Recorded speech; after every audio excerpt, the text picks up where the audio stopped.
Thank you, Chris, for that great introduction. Chris and I have been friends for a lot of years. I have great respect for him. But he knows the introduction I prefer is a little bit shorter. I'm a Christian, a conservative, and a Republican, in that order.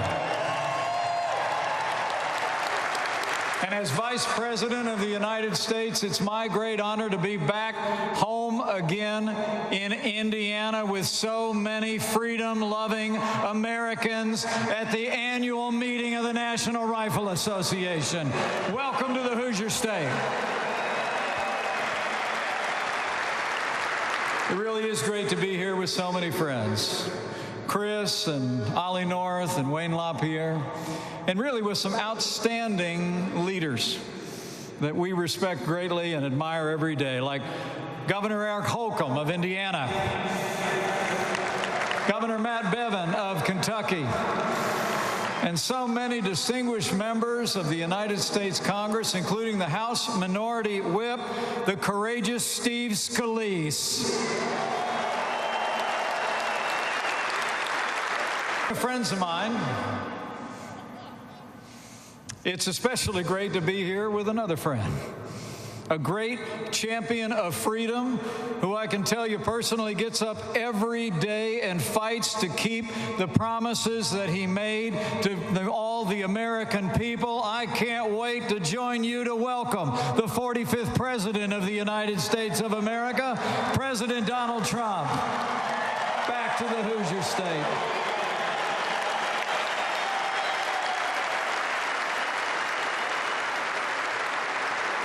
You know, the President and I stand with the NRA because, like all of you, we stand for freedom. The right of law-abiding citizens to keep and bear arms is a freedom that is at the heart of the American story. Our founders won our independence with the power of their ideas and with the powder in their muskets. Our pioneers won the West with their daring, their courage, and their Springfields, Winchesters, and Colts. Our forebears fought our nation's wars, defended our way of life with the skills they learned on the rifle range, in a deer stand, at the knee of a father, a mother, or a grandparent back home. And in our own day, there are no greater champions of America's tradition of responsible gun ownership than all of you and the 5 million proud men and women of the NRA. Thank you for your stand.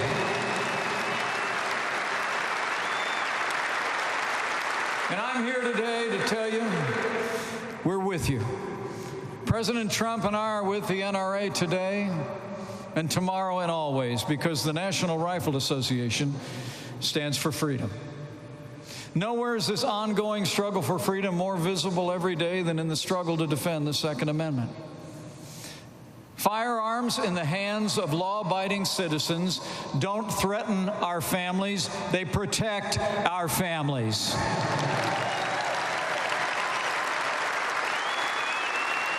And we know that firearms in the hands of law-abiding citizens make our communities more safe, not less safe.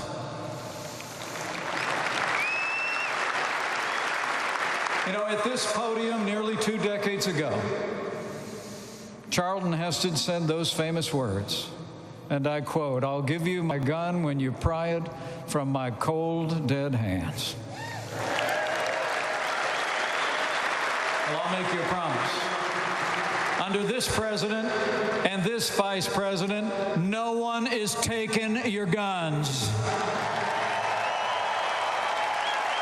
Under this president and this administration, the right to keep and bear arms shall not be infringed.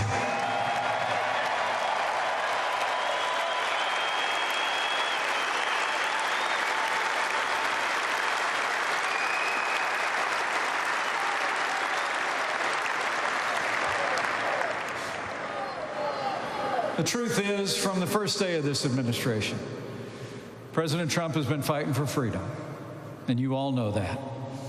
And really, I couldn't be more proud to be vice president to a president who fights every day, not just for freedom, but for those who defend it. I mean, think about it. This president stood with those who defend our freedom when he signed the largest increase in our national defense since the days of Ronald Reagan.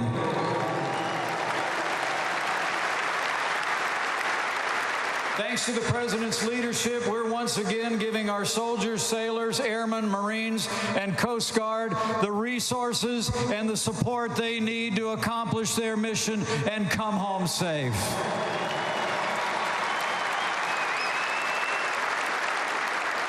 And this president has stood with those who defend our freedom here at home, who protect and serve on the thin blue line.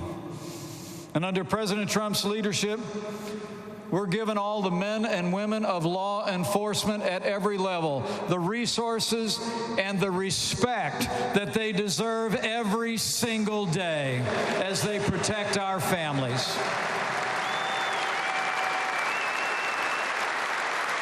I know there's a lot of law enforcement members who are here today, have taken time to be at this convention. Why don't you all just show them how much we appreciate the men and women who serve on the thin blue line and protect our families every day. God bless you all.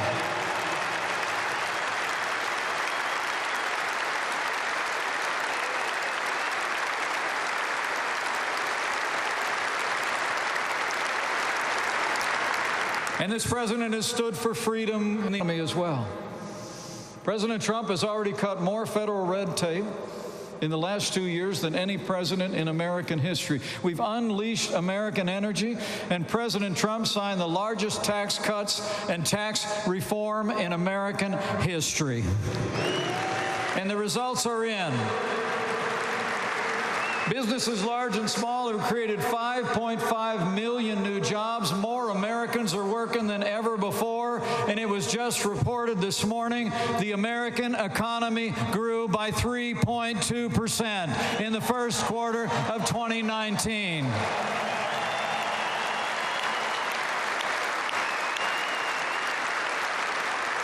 And beyond our security and our prosperity, this president has also strengthened the very foundation of our freedom.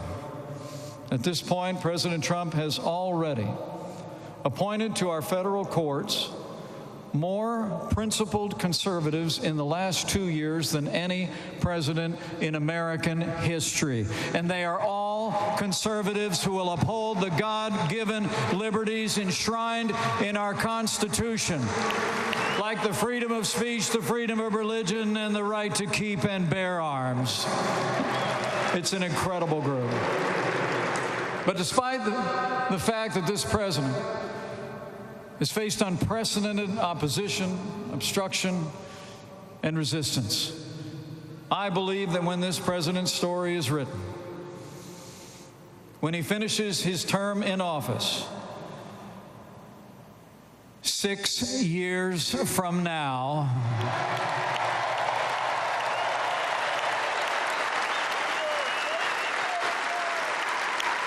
I believe history will record no other president in all the modern era has done so much for so many in so little time. President Donald Trump has delivered.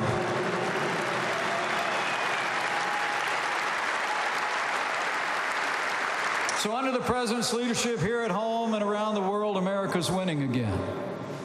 But to keep on winning, I came here today to say that we need you to stay in the fight. Because the truth is, we live in a time when freedom is under assault. And it's not just the freedom that the NRA so nobly defends. To work, to worship God are all being threatened by the radical left every day. It's true. And the same people who threaten your right to self-defense want to stifle our economy by raising taxes and increasing regulation. The same people who want to take away your unalienable rights routinely denigrate the faith of millions of Americans and advocate late-term abortion and even infanticide. I'll make you a promise. Under this president and this administration, we will stand without apology for the sanctity of human life.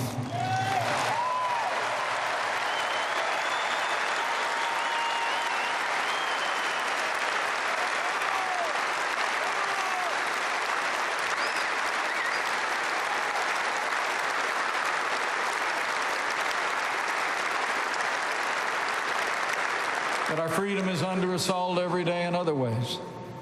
The same blue states and cities that are trying to bankrupt the NRA have become sanctuaries for illegal immigrants, including dangerous gang members and human traffickers. And the same people who want to restrict the right to keep and bear arms of law-abiding citizens believe the Boston Marathon bomber should be given the right to vote on death row. I got news for you, Bernie.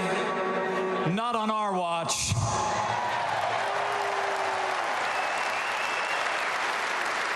Violent, convicted felons, murderers, and terrorists should never be given the right to vote in prison. Not now, not ever.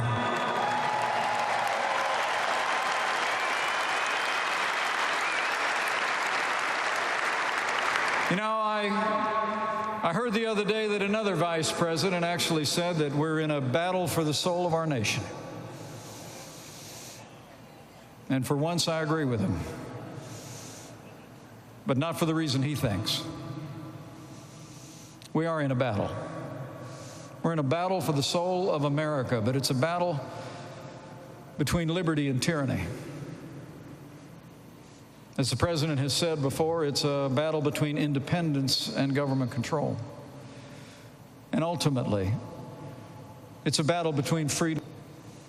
You know, under the guise of the Green New Deal and Medicare for all, the same Democrats that want to take away your freedom openly advocate a failed economic system that has robbed the liberty and impoverished millions of people around the world. But let's be clear. It was freedom, not socialism, that gave us the most prosperous economy in the history of the world.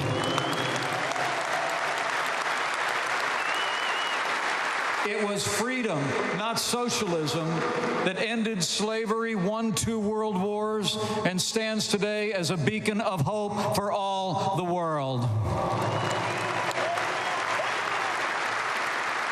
It was freedom, not socialism, that's moving us beyond the prejudices of the past to create a more perfect union and extend the blessings of liberty to every American, regardless of race or creed or color. And it was freedom, not socialism, that gave us the highest quality of life, the cleanest environment, and improved the health and well-being of millions around the world.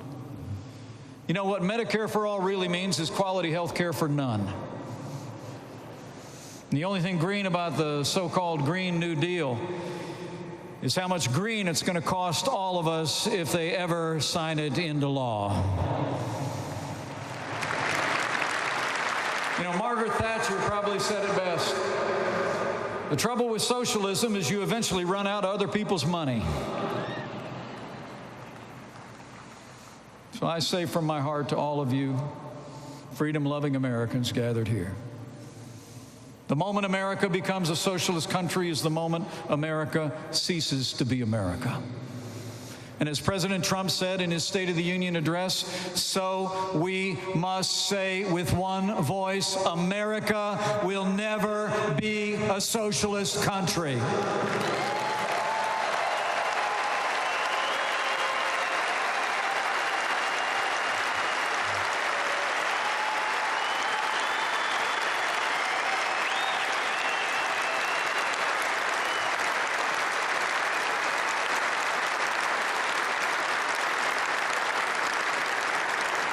The men and women of the NRA, the stakes have never been higher.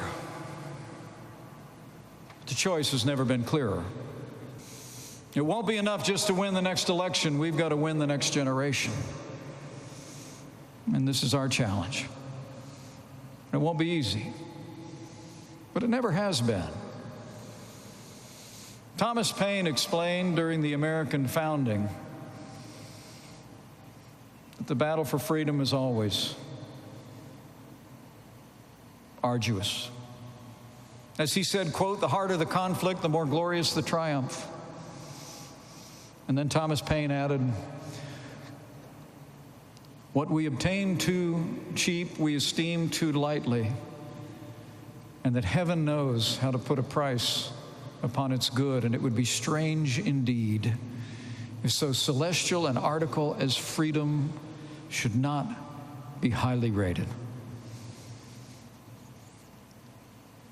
It's really about freedom that we gather here today, preserving the freedom that's at the heart of America. But as you'll hear in just a few minutes, President Donald Trump and I are ready for the fight. We are ready to stand with all of you and fight to defend and expand freedom for every American.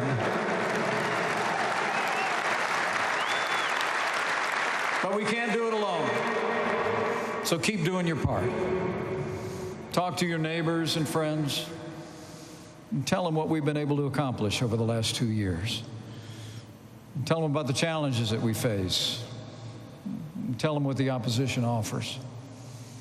Tell them this president and this administration have been fighting for all the liberties you hold dear.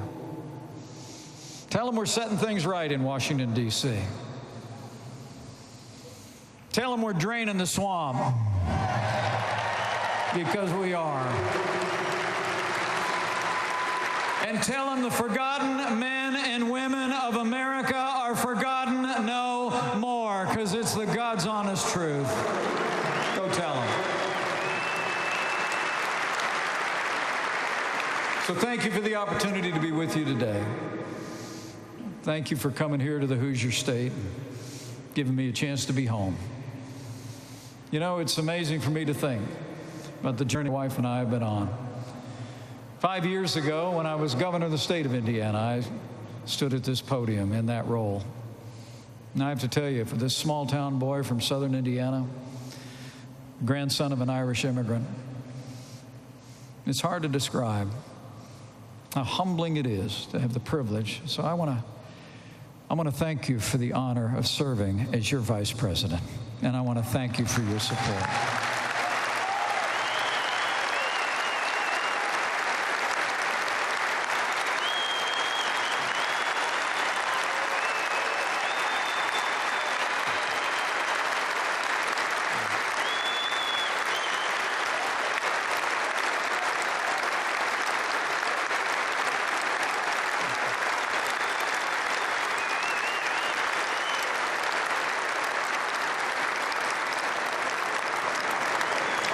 Because of your support of this president, his vice president, and this administration, I'm proud to report America's standing strong again. America's prospering again. The Second Amendment of the Constitution of the United States is secure again, and freedom is winning all across America. And I know we're going to keep on winning. I know we're going to keep on winning because I have faith. Faith in this president I serve alongside every day. I mean, I got to tell you, somebody said to me the other day, tell the president to keep on going, keep on fighting. And I said to them, that's not something you got to tell him.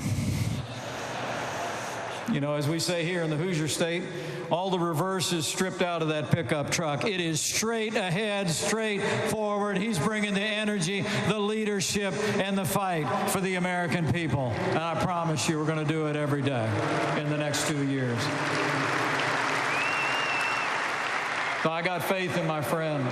I got faith in conservative leaders that you've helped elect all across this country who've been standing with us for the principles and the ideals that we hold dear. And lastly, I've got faith in all of you. As I travel across this country, I see Americans every day who are standing with us, encouraging us. Stores, I meet them on rope lines at airports. I meet them at rallies and in diners. And they're folks just like you and me, who always knew that we could be strong again, who knew that we could be prosperous again, who knew that we could be standing tall again, and they're standing with us every step of the way. And so for their sake, I just want to encourage all of you. Be confident as we go into the days that lie ahead in the next year and a half. So I have faith that if we hold the banner of freedom high, if we put into practice those words inscribed on the Liberty Bell to proclaim liberty throughout all the land and unto all the inhabitants thereof, those same Americans will rally to our cause again. And we'll keep on winning. A great victory for the American people. And remember, as you leave Indiana and go to your homes, and all of you that are looking on from afar, remember that when we fight for freedom, we do not fight alone. Because where the Spirit of the Lord is, there's freedom. That means freedom always wins.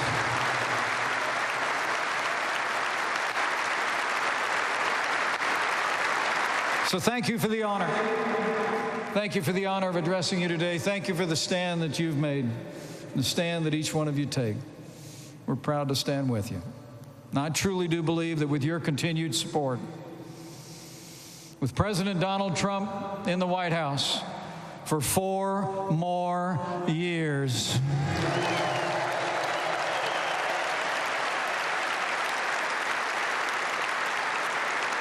with freedom-loving leaders serving at every level all across this nation, and with God's help, we'll finish what we've started.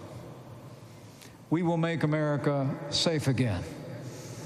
We will make America more prosperous than ever before. And as I know you'll hear in just a few minutes, we will make America great again. Thank you very much. God bless you all, and God bless America.